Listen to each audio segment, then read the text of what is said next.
4th. Acts 16, 1 through 15. Acts 16, 1 through 15. Paul's second missionary journey. Paul and Silas went first to Derbe and then to Lystra. Then they met Timothy, a young disciple whose mother was a Jewish believer, but whose father was a Greek. Timothy was well thought of by the believers in Lystra and Iconium. So Paul wanted him to join them on their journey. In deference to the Jews of the area, he arranged for Timothy to be circumcised before they left, for everyone knew that his father was a Greek. Then they went from town to town explaining the decision regarding the commandments that they were to be obeyed, as decided by the apostles and the elders of Jerusalem. So the churches were strengthened in their faith, and it grew daily in numbers. A call from Macedonia. Next, Paul and Silas traveled through the area of Phrygia and Galatia, because the Holy Spirit had told them not to go into the province of Asia at that time. Then, coming to the borders of Mysia, they headed for a province called Bithynia. But again, the Spirit of Jesus did not let them go. Instead, they went on through Mysia to the town of Troas. That night, Paul had a vision. He saw a man from Macedonia in northern Greece pleading with him, "Come over here and help us." So we decided to leave for Macedonia at once, for we could only conclude that God was calling us to preach the good news there. Lydia of Philippi believes in Jesus.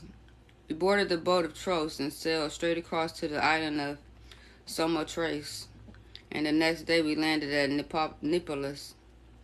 From there we preached Philippi, a major city of the district of Macedonia and a Roman colony. We stayed there several days. On the Sabbath, we went a little way outside the city to a riverbank where we supposed that some people met for prayer, and we sat down to speak with some of the women who had come together. One of them was Lydia from Thyatira, a merchant of expensive purple cloth. She was a worshiper of God. As she listened to us, the Lord opened her heart, and she accepted what Paul was saying. She was baptized along with other members of her household, and she asked us to be her guests. "If you agree that I am faithful to the Lord," she said, "come and stay at my home." And she urged us until we did. Acts 16, 1 through 15. Judges 2 and 3. The book of Judges 2 and 3. The Lord's messenger comes to Bochim. The angel of the Lord went from Gilgal to Bochim with a message for the Israelites. He told them, "I brought you out of Egypt into this land that I swore to give your ancestors, and I said I will never break my covenant with you. For your part, you were not to make any covenants with the people living in this land. Instead, you were to destroy their altars. Why then have you disobeyed my command? Since you have done this, I will no longer drive out the people living in your land. They will become thorns in your side, and their gods will be a constant temptation to you." When the angel of the Lord finished speaking, the Israelites wept loudly. So they called the place Weeping, and they offered sacrifices to the Lord. The death of Joshua. After Joshua sent people away, each of the tribes left to take possession of the land allotted to them, and the Israelites served the Lord throughout the lifetime of Joshua and the leaders who outlived him, those who had seen all the great things the Lord had done. Then Joshua the son of Nun, the servant of the Lord, died at age 110. They buried him in the land he had inherited, Timnath-Serah, in the hill country of Ephraim, north of Mount Gash. Israel disobeys the Lord.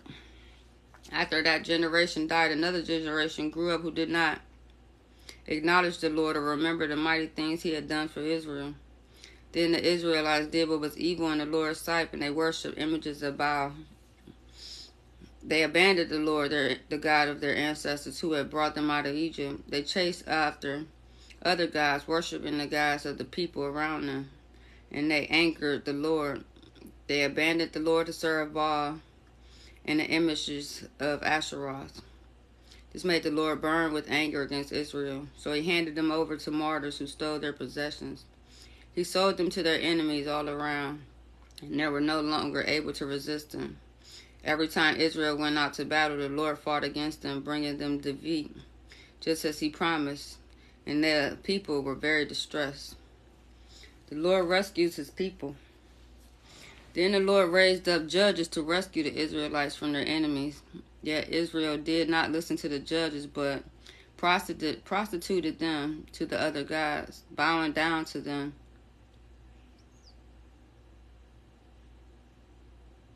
How quickly they turned away from the path of their ancestors who had walked in obedience to the Lord's commands. Whenever the Lord placed a judge over Israel, he was with that judge and rescued the people from their enemies throughout the judge's lifetime. For the Lord took pity on his people who were burdened by oppression and suffering. But when the judge died, the people returned to their corrupt ways, behaving worse than those who had lived before them. They followed other gods, worshiping and bowing down to them, and they refused to give up their evil practices and stubborn ways. So the Lord burned with anger against Israel. He said, because these people have violated the covenant I made with their ancestors and ignored my commands, I will no longer drive out the nations that Joshua left unconquered when he died. I did this to test Israel, to see whether or not they will obey the Lord as their ancestors did. This is why the Lord did not quickly drive the nations out or allow Joshua to conquer all of them. The nations left in Canaan. Judges 3. The Lord left certain nations in the land to test those Israelites who had not participated in the wars of Canaan. He did this to teach warfare to generations of Israelites who had no experience in battle. These were the nations, the Philistines, those living under the 5 Philistine rulers, all the Canaanites, the Sidonians, and the Hivites living in the hill country of Lebanon from Mount Baal Hermon to Lebo Hamath. These people were left to test the Israelites, to see whether they would obey the commands the Lord had given their ancestors through Moses. So Israel lived among the Canaanites, Hittites, Amorites, Perizzites, Hivites, and Jebusites, and they intermarried with them. Israelite sons married their daughters, and Israelite daughters were given in marriage to their sons, and the Israelites worshipped their gods. Othniel becomes Israel's judge. The Israelites did what was evil in the Lord's sight, but they forgot about the Lord. They forgot about the Lord their God, and they worshipped the images of Baal and the Asherah poles.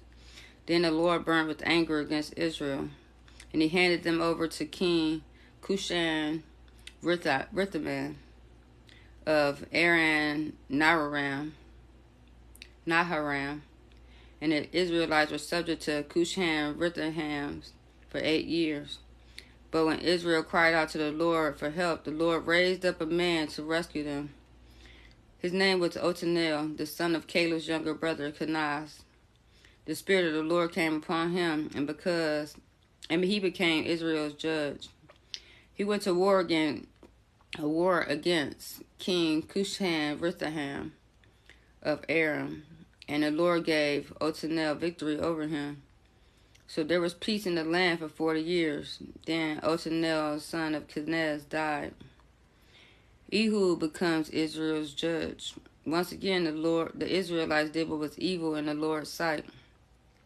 So the Lord gave King Eglon of Moab control over Israel.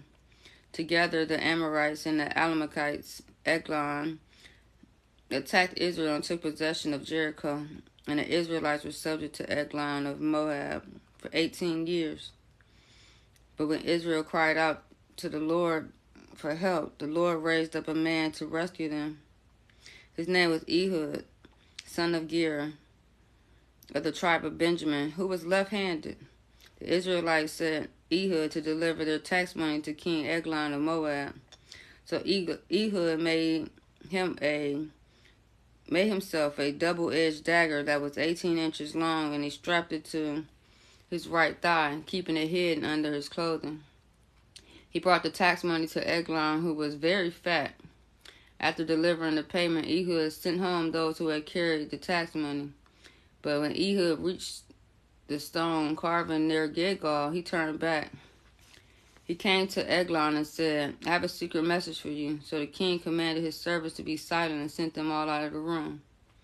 Ehud walked over to Eglon as he was sitting alone in the cool upstairs room and said, "I have a message for you from God." As King Eglon rose from his seat, Ehud reached with his left hand and pulled out the dagger strapped to his right thigh and plunged it into the king's belly. The dagger went so deep that the handle disappeared beneath the king's fat. So Ehud left the dagger in, and the king's bowels emptied. Then Ehud closed and locked the doors and climbed down the latrine to escape through the sewage access. After Ehud was gone, the king's servants returned and found the door to the upstairs room locked. They thought he might be using the latrine, so they waited. But when the king didn't come out after a long delay, they became concerned and got a key. And when they opened the door, they found their master dead on the floor. While the servants were waiting, Ehud escaped, passing the idols on his way to Sarai. When he arrived in the hill country of Ephraim, Ehud sounded a call to arms, then led a band of Israelites down the hill. "Follow me," he said. "The Lord has given you victory over Moab, your enemy." So they followed him, and Israel took control of the shallows of the Jordan River across from Moab, preventing anyone from crossing. They attacked the Moabites and killed about 10,000 of their strongest and bravest warriors. Not one of them escaped. So Moab was conquered by Israel that day, and the land was at peace for 80 years. Shamgar becomes Israel's judge.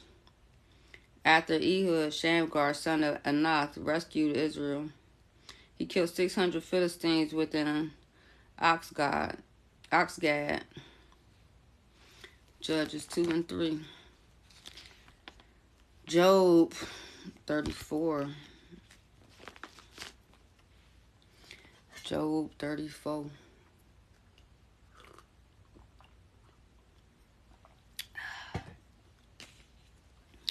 Elihu accuses Job of ignorance.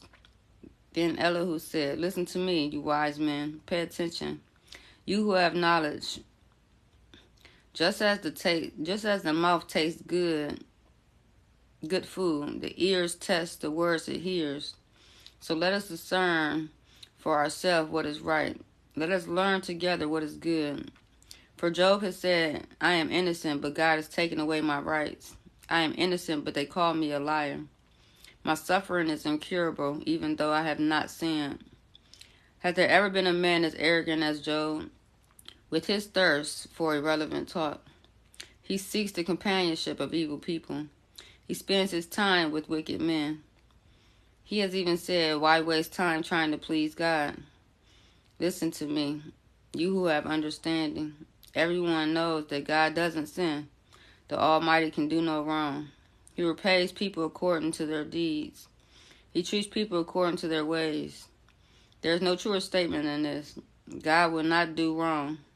The Almighty cannot twist justice. Who put the world in his care? Who has set the whole world in place? If God were to take back his spirit and withdraw his breath, all life would cease, and humanity would turn again to dust. Listen now and try to understand. Could God govern if he hated justice? Are you going to condemn the Almighty Judge? For he says to kings and nobles, 'You are wicked and unjust.' He doesn't care how great a person may be, and he doesn't pay any more attention to the rich man than to the poor. He made them all. In a moment they die. At midnight they all pass away. The mighty are removed without human hand. For God carefully watches the way people live. He sees everything they do. No darkness is thick enough to hide the wicked from his eyes. For it is not up to us mortals to decide when to come before God in judgment. He brings the mighty to ruin without asking anyone. He sets up others in their places. He watches what they do, and in the night he overturns them, destroying them. He openly strikes them down for their wickedness. For they turn aside from following him. They have no respect for any of his ways. So they cause the poor to cry out, catching God's attention. Yes, he hears the cries of the needy. When he is quiet, who makes trouble? But when he hides his face, who can find him? He prevents the godless from ruling so they cannot be a snare to the people. Why don't people say to God, I have sinned, but I will sin no more? Or I don't know what evil I have done, tell me, and I will stop at once. Must God tailor his justice to your demands? But you have rejected him. The choice is yours, not mine. Go ahead. Share your wisdom with us. After all, bright people will tell me, and wise people will hear me say, Job speaks without knowledge. His words lack insight. Job, you deserve the maximum penalty for your wicked way. The wicked way you have taught. For now you have added rebellion and blasphemy against God to your other sins. Job 34. So, we read Acts 16, 1 through 15, Judges 2 and 3, and Job 34. Stay blessed. Amen.